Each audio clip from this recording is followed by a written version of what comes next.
नमस्ते, मी संगीता आणि स्वागत आहे तुमचे संगीतास किचनमध्ये। तर आज आपण बनवणार आहोत टिफिनसाठी भेंडीची भाजी। तर त्यासाठी मी इथे घेतली आहे 1 पाव भेंडी, 2 कांदे मीडियम साईजचे, 2 टोमॅटो, कोथिंबीर आणि 1 लसणाची कांडी। आपण कांदे जे आहेत ते उभे कापून घेणार आहोत आणि लसूण आपण थोडासा खलबत्त्यामध्ये टेचून घेतलेला आहे।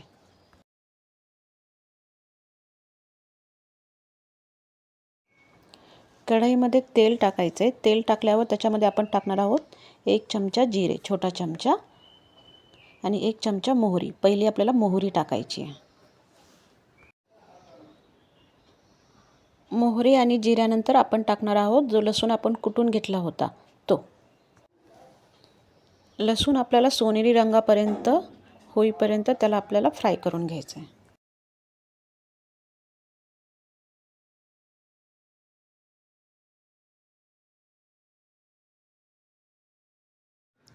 लसूण फ्राय झाला की आपण त्याच्यामध्ये टाकणार आहोत 2 मीडियम साईजचे कांदे, ज्याला आपण उभे कापून घेतलेले आहेत बारीक बारीक।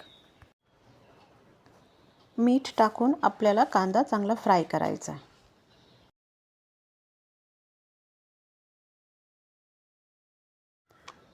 आता आपण इथे टाकणार आहोत 1 चमचा लाल तिखट, थोडीशी हळद, गरम मसाला, धना पावडर, आणि तुमच्याकडे घरातला काही एखादा मसाला असेल तर तोही तुम्ही टाकू शकता। थोडीशी कोथिंबीर पण टाकली आहे आपण। आता हे सर्व व्यवस्थित मिक्स करून घ्यायचं आहे।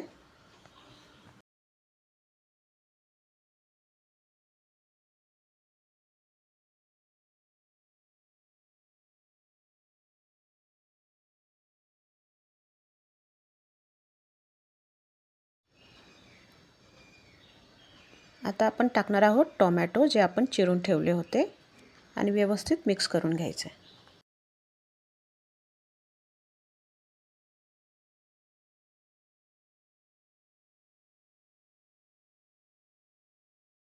टोमॅटो सॉफ्ट झाला की आपण त्याच्यामध्ये टाकणार आहोत चिरून घेतलेली भेंडी। भेंडीला व्यवस्थित मसाल्यामध्ये मिक्स करून घ्यायचं आहे। इथे आपण टोमॅटो टाकल्यामुळे भेंडी चिकट होणार नाही। तुम्हाला जर कधी तुम्ही भेंडीची भाजी केली ती जर चिकट नको असेल तर त्याच्यामध्ये थोडंसं लिंबू पिळू शकता। लिंबू पिळल्यामुळे भेंडीचा जो चिकटपणा असतो तो नाहीसा होतो। भेंडी व्यवस्थित मिक्स करून आपण तिला झाकण लावून ठेवणार आहोत। मध्ये मध्ये भेंडीला थोडंसं हलवायचं आहे म्हणजे ते खाली लागणार नाही। ही रेसिपी तुम्हीही ट्राय करा आणि आम्हाला कमेंटमध्ये नक्की कळवा। आणि वेळात वेळ काढून आमची रेसिपी बघितल्याबद्दल धन्यवाद। चॅनलला लाईक आणि सबस्क्राईब करायला विसरू नका।